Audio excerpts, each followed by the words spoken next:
Now we are discussing about gradient checking. We have calculated the dou j by dou w and dou j by dou b. But we want to check whether our calculation is correct or not. For that we use the gradient checking. How we will use? That's we are going to discuss now. This is a curve theta cube.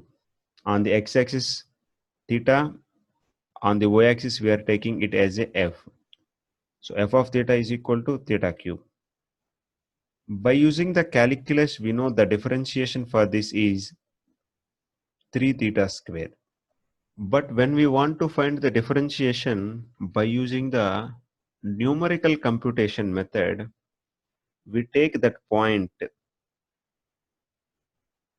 at theta, we are taking the value of f, and we are taking nearby 2 points. This is theta plus epsilon, at theta plus epsilon f value, at theta minus epsilon f value. And we believe that these 2 points, when we join these 2 points which are near to this theta, when we join these 2 points, this forms a straight line, because we have taken only a very near values. We are taking a very near values, it is forming a straight line. From our previous knowledge, we know that whenever we are taking a circle, when we join very nearby points, 2 points, this is almost behaving like a straight line. We are using that concept. Now we have taken 2 nearby points. One is theta plus epsilon and the second one is theta minus epsilon. Because these two, when we join these 2 points, it is forming a straight line. We want to find out the slope of this straight line. How to find the slope of this straight line? By taking the y2 minus y1 and x2 minus x1. What is the y2 minus y1? Here I am taking the theta plus epsilon as x2 and theta minus epsilon as x1. Then f of theta plus epsilon is y2, f of theta minus epsilon is y1. Now y2 minus y1, x2 minus x1 is nothing but f of theta plus epsilon minus f of theta minus epsilon by 2 epsilon. This is what we are calling as differentiation of f of theta, or differentiation of f with respect to theta. Means whenever we are changing the theta, what is the value of f that is changing? We are substituting theta plus epsilon 1.01 whole cube. We are substituting theta minus epsilon, that is 0.99 whole cube. Epsilon is a very small value, that is 0.01. When we are dividing it with 2 epsilon, it is giving 3.001. By using our normal calculus, the differentiation for theta cube is 3 theta square, and because we are taking this differentiation at theta equal to 1, the result is 3. 3.001 and 3, almost they are equal.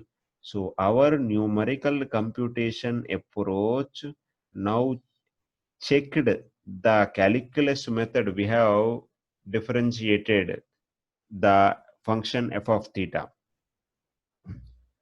There is another way. There is another approach that's already we study from the childhood onwards, or whenever we want to differentiate, that is limit. Okay, we will progress and we will discuss.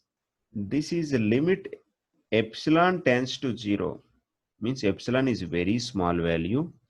F of theta plus epsilon minus f of theta minus epsilon by 2 epsilon.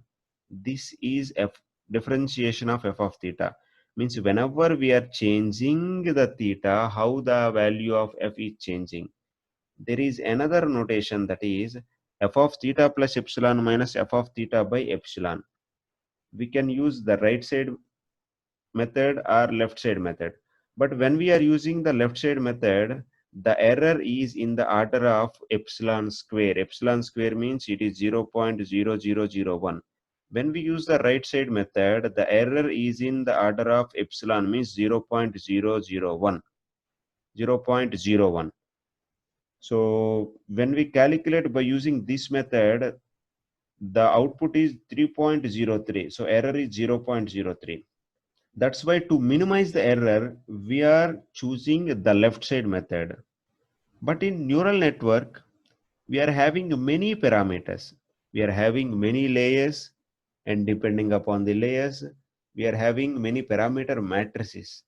We are reshaping all these parameter matrices. We are reshaping the elements in all these parameter matrices into a single column matrix.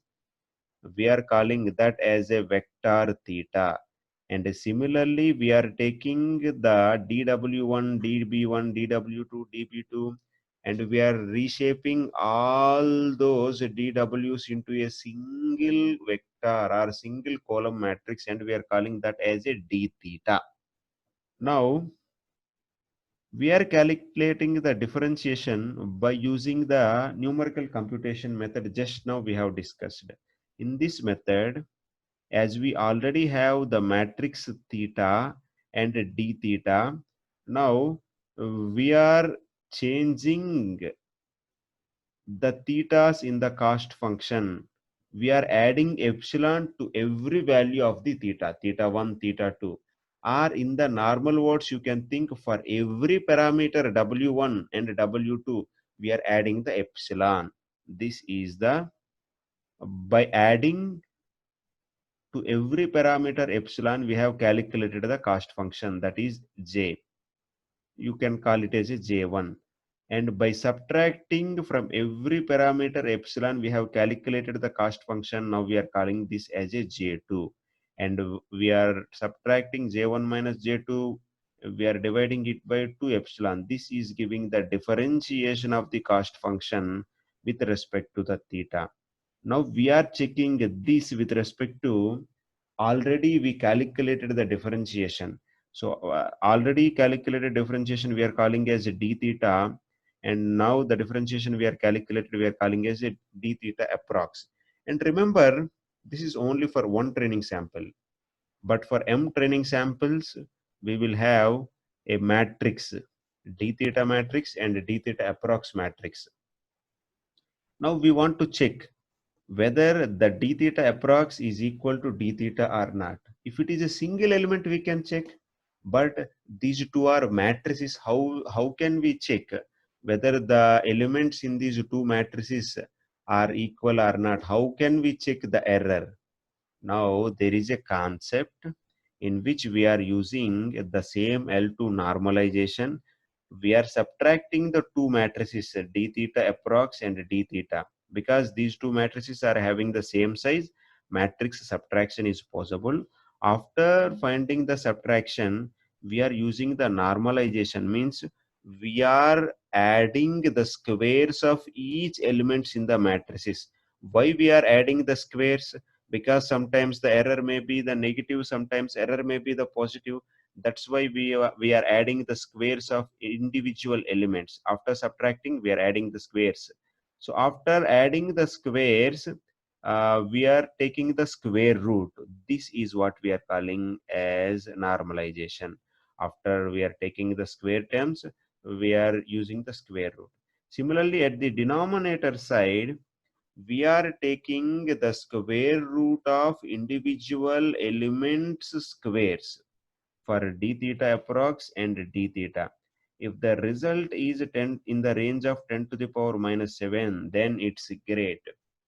The gradient descent we are using to find the cost function is properly finding the gradient. You can proceed. But if its value is greater than 10 power minus 3, then there is a fault. You have to check where the fault is. Now, if we are finding that fault, first we have to check what are the values that are mismatching. In these d theta and approx and d theta, all values may not mismatch. Only some particular values may mismatch. Now we can check which particular layers values are mismatching. We can go to that layer and we can change the parameters either by increasing the number of activation units or by changing some parameters regarding the W, which are controlling the activation units of that particular layer. That can be done. And some points we have to remember: we should not apply this gradient checking method for the training set. We should only apply at the stage of debugging, means for the crash validation set only. Why we are not applying at the training set? If we apply there also, we can find whether the gradient descent is working properly or not. We can find the training set error also properly. Yes, of course, but we are giving a huge amount of training data. The numerical computation is very slow. If you try to compute numerically the training set, then it takes a huge amount of time. Why we are going for numerical approach? Remember the purpose: only to check whether the gradient descent is calculating in the gradient descent, we are using proper gradients or not. We are checking the gradients. For the checking purpose, only at the crash validation time you can use this method. In the crash validation time, if you use, you can save a lot of amount of time, and computationally your learning algorithm will be efficient. If you apply this at the training time, then it consumes a lot of amount of time. So first point we are saying, do not ever try to use this gradient checking at the training time.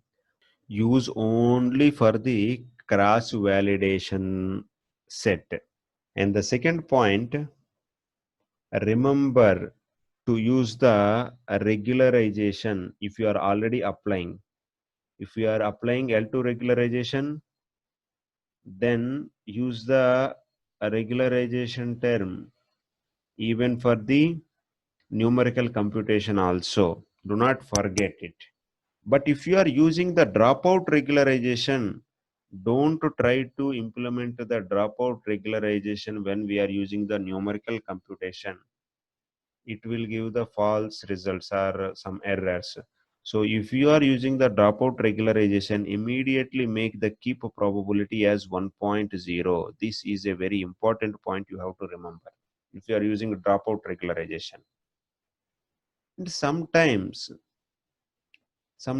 even if you have included the regularization term, and even if you kept the key probability as 1.0, if you feel the gradient checking and also you have checked that at a particular layer some error is coming, you have changed some parameters, and there is a then still you want to after applying all these methods, if still the gradient you have found by using the numerical computation is not matching with the gradient we have found by using the calculus or using the previous method, then you can apply the random initialization after some training.